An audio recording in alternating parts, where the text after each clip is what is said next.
Really good session with the guys today, going over the film and watching the game. We did a lot of good things, played well across the board, and found that we came back consistent, nice performance. Across defensive front, offensive front, and on teams we like the play. So it was a good ball game for us. Feel good about we traveled again, played in the dome.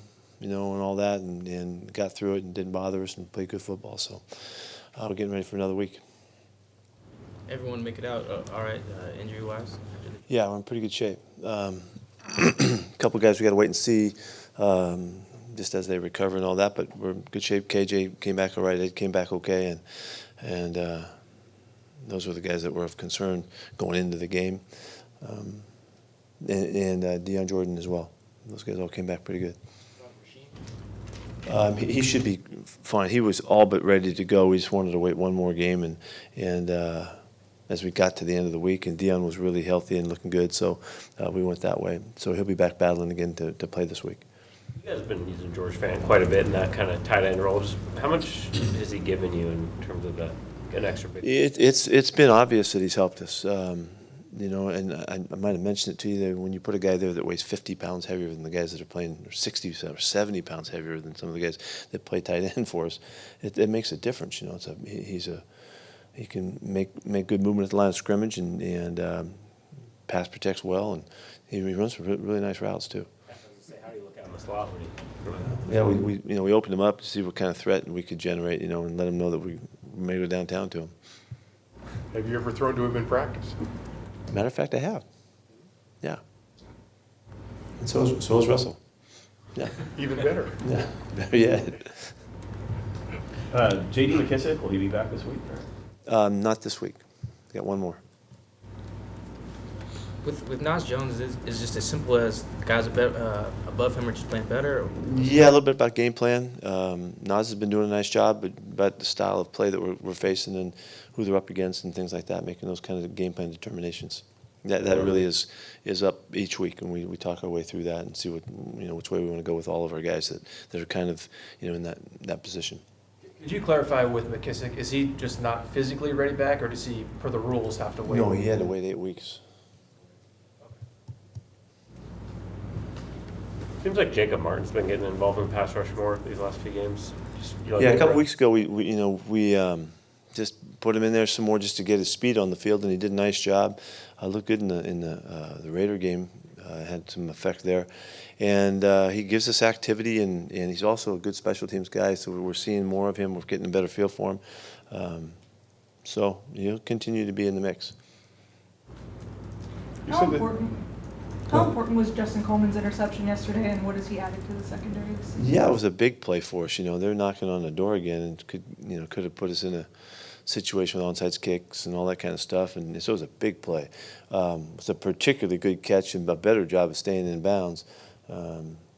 He's been doing a great job. He's been matching up with a lot of really good players, and he's had a lot of good coverage outings, and he's had some tackles that have gotten away from him, some missed opportunities, but he's working hard at making sure that that's not going to be a factor.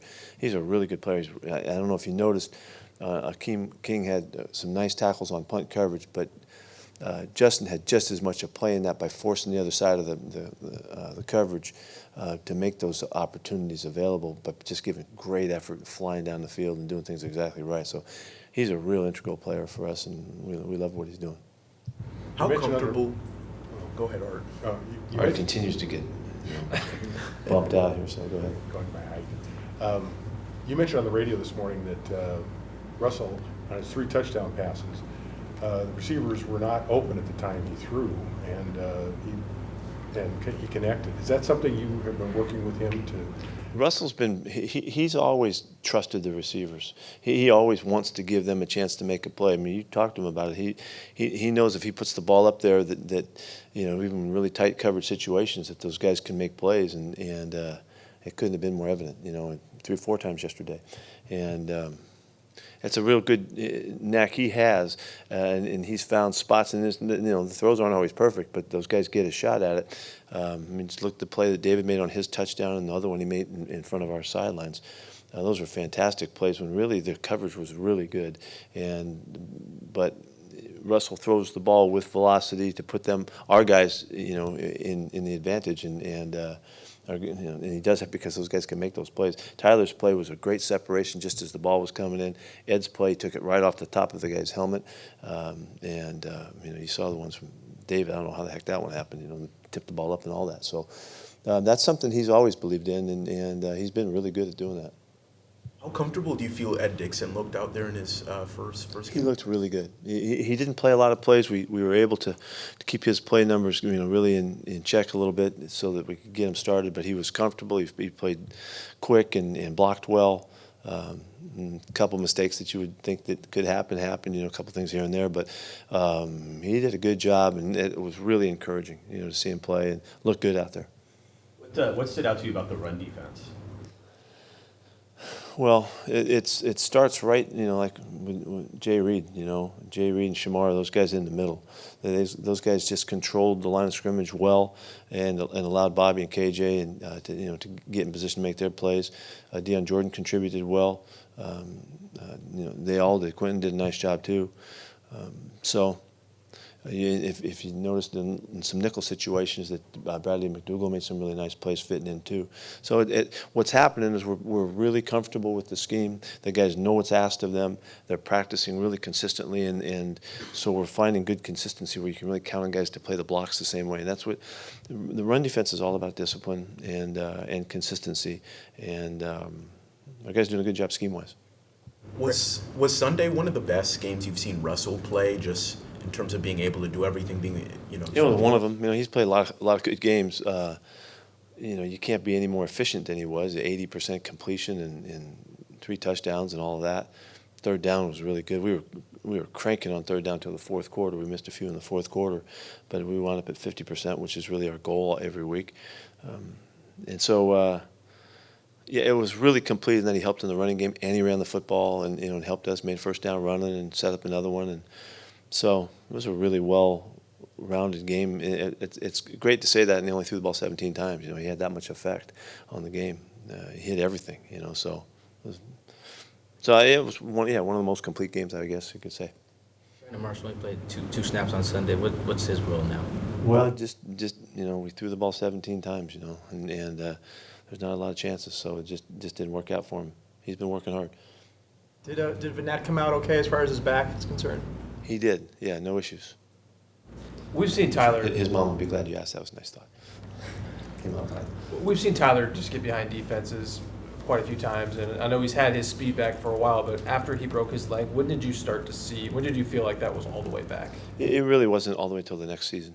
He really just worked his way through it the year after. He wasn't the same in terms of the way he could prepare on a daily basis. He had always been the guy that was on the field first and off the field last. He couldn't do that because he had to get ready just to get to practice on day after day. He did everything he could and was diligent about the way he worked, but he just wasn't as fit. It broke my heart to see him not be able to be that guy. Because that's just the person that he is. And the competitor that he is. He came back the next. Is that this season right now? This is just the next year. Yeah, he's raring to go, and he's off to a fantastic start with this season. Does Russell have more freedom pre-snap in terms of run stuff? I know you mentioned his impact. So he does have. We have expanded the stuff that he can do, and that's and he's doing really well with it. And we didn't ask him to do, but a portion of what he's doing now, and he's handling it really well.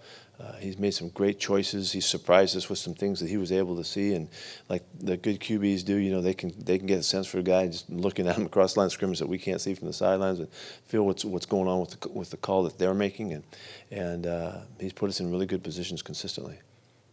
Why does he have that freedom now, or more freedom now? Scheme-wise, belief in the running game system, Shoddy's background, where he's had quarterbacks that have done a lot more than we had done in the past, and was able to train him properly and well so that he can take advantage of it. So much of it is identification, seeing what you're seeing, making sense of it, and then the communication part isn't as difficult to teach. It's really having the knack and understanding what the defensive looks are giving you, and what they're trying to do on defense. So he's just brought him along. It's been a really good emergence for him. He's really helping us. Pete, can that be said of the offensive line? That is the identification and the communication and why they're being so successful. That's a big part of it, and that's really it's Brian and Mike's putting the system together so that we could take advantage of opportunities and matchups and looks and all kinds of things. We have more run game than we've had in the past, and so we have more choices in how we're going about doing it. Just a different philosophy in how we're doing it up front, and the guys have really come along well. We've got a very, very smart group, an experienced group of guys now that we're playing with, and from Dwayne all the way across the board. Justin Britt is really instrumental in a lot of stuff and making those calls, and Fluke's been through the system with Mike before, so he's been a big help, and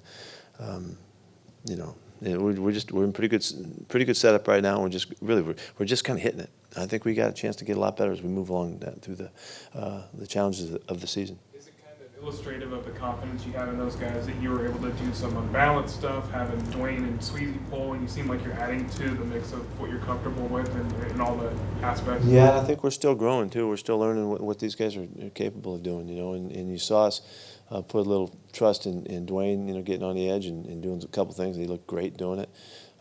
It's a credit to Mike and Brian for figuring the thing out and challenging these guys. I'm wide open for the expansion of our thoughts and stuff. So we're looking and trying to figure it out and make it hard on our opponent. Given how closely a line coach and a coordinator are going to work together, did you want those two to kind of talk or figure things out philosophically before they work together, or did you? Well, there was some background there, and they were familiar, and that did help. Right, and Brian had great respect for Mike's work, and so that we just started off on the right foot. And it's hugely important, yeah. And so those two guys got to get in the room together right off the bat, and talk it out and figure out where they're coming from, and so they can communicate well and come together.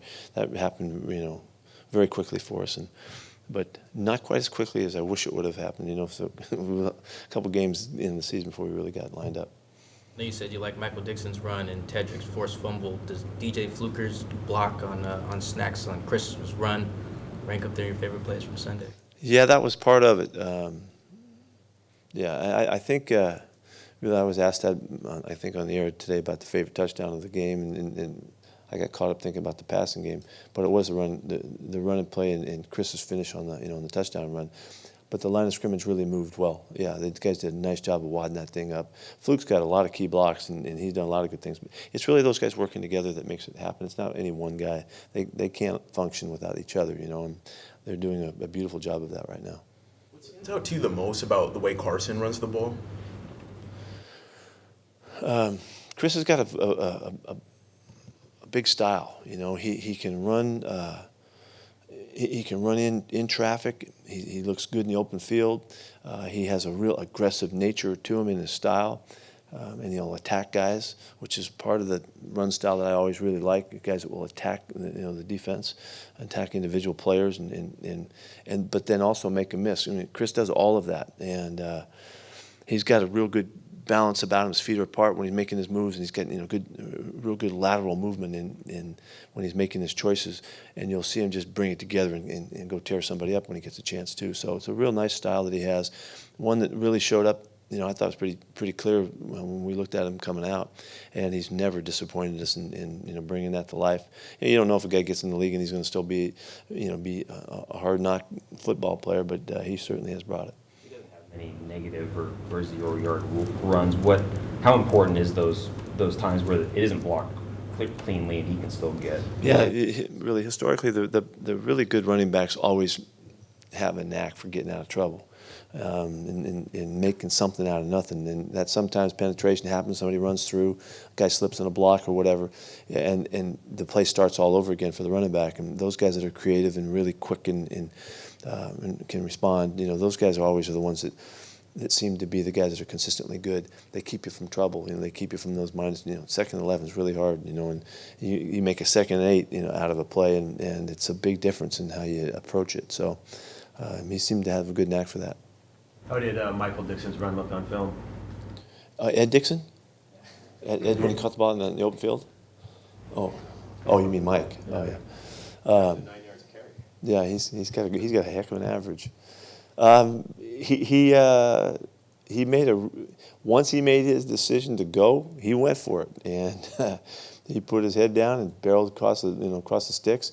The way he put it, he thought he was certain he could make it, but he also knew he was going to have to take a hit, and so he thought he'd get aggressive and went after it pretty good. So it was a great play. That was a fantastic play. Players and athletes get chances sometimes where they got to go or they don't, and it showed you his mentality to a certain extent, and I'd like to think he showed you our mentality too, that we trust our guys. You work hard and you work at it, that you're going to get faced with opportunities, and I'd like our guys to be able to improvise well and find the ways to make special things happen. We're always looking for guys that have special qualities, and part of that is the guys who have the background and the courage and the faculties to make those kinds of decisions and make them right. It was one of those, you didn't know for a while if it was going to work out, and right in the midst of it, seemed like it was in slow motion, but he turned into a very positive play and really put a game away for us. So it was really nicely done. That was a full improv on his part, right? You didn't say, if this is there, maybe this is available to you. Not on that situation, no. He was buying time to take the safety and try to run a few more seconds off the clock, and an opportunity presented itself, and he went for it. You talked before about that with guys, having some room to improvise. There are coaches who might just say, do what's called and that's it. How did that develop in you as a coach? Why do you like that versus just do what I say and nothing else? Well, I don't know if it developed in me as a coach, but when I was growing up, I grew up watching Willie Mays play baseball.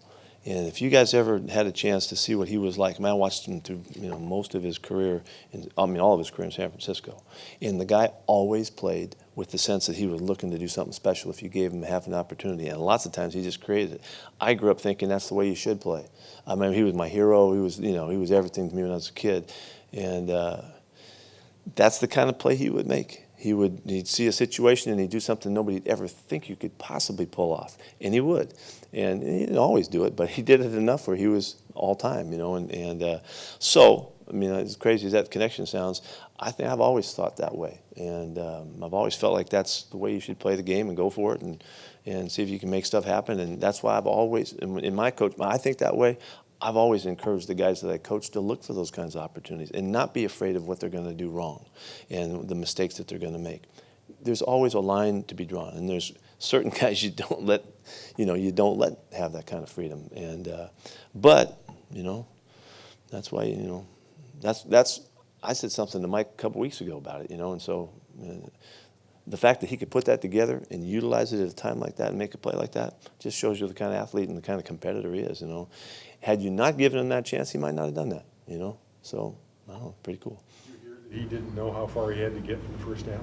No, I don't tell me that. Don't tell me that. I don't know that. Did you ever play that way? You talked about growing up watching Willie Mays, wanting to do something special. Yeah, I used to try to do everything. I did, and I didn't always work out, but I tried a little harder than most, I think. I was encouraged to do that by my big brother, and so yeah, it feels comfortable. This ain't something we made up. This is a real deal. It's a real way of looking at how you play. I'll give you another example. Bud Grant used to tell teams one of the greatest plays in football was the lateral, and he would allow our guys like you make an interception. You see what happened in the last play of the game, to encourage guys, and as long as you practiced those types of situations and it wasn't unfamiliar to you, then he would okay it, and that I've told you guys before that what a big influence he had on me, and when I got a chance to be around him in Vikings days, that made sense to me too. That if you put guys through situations and you prepare them to do stuff, then you trust that they're going to get it done, but you got to draw the line sometimes, and it doesn't always work out, but sometimes the great things don't happen unless you give them a chance, and I mean, can you imagine why I'm so comfortable with Russell Wilson? You know, I mean, look at Russell. Look at all the stuff. He takes off on a naked and takes off the other way yesterday to set the opportunity up to whip that guy and get on back to with the play side of the route so we could, you know, have a chance to throw the ball. You know, he's about 20 yards behind the line of scrimmage at one point, you know, and looking backwards. And he comes out of that. I mean, I love to see him do that kind of stuff. And I know it's not always going to work out, but most of the time it does. And we expect him to find really great plays in there because he's that kind of a guy. So I don't know, it just kind of makes. I'm surprised it doesn't make sense to you guys because we're so far along that way, you know, and that's how we think. But you never know. You're going to get surprised. Michael surprised us a little bit. We didn't know what we had. Is it turnover? I don't think Mike's going to do it this week. No, I don't think that's going to happen. Turnover differential at this point in the year been a kind of a pleasant surprise. Yeah, huge accomplishment at midway point to be in double digits. That's a big deal. It's always something we shoot for, and to get there the week before game 8, that's a big deal. That we're on track with the way, you know, our whole mentality is about, the philosophy about taking care of that ball and getting it. So it's a good start. You know, that's kind of all it is, and then we got to do something this week. Anything else? Thank you.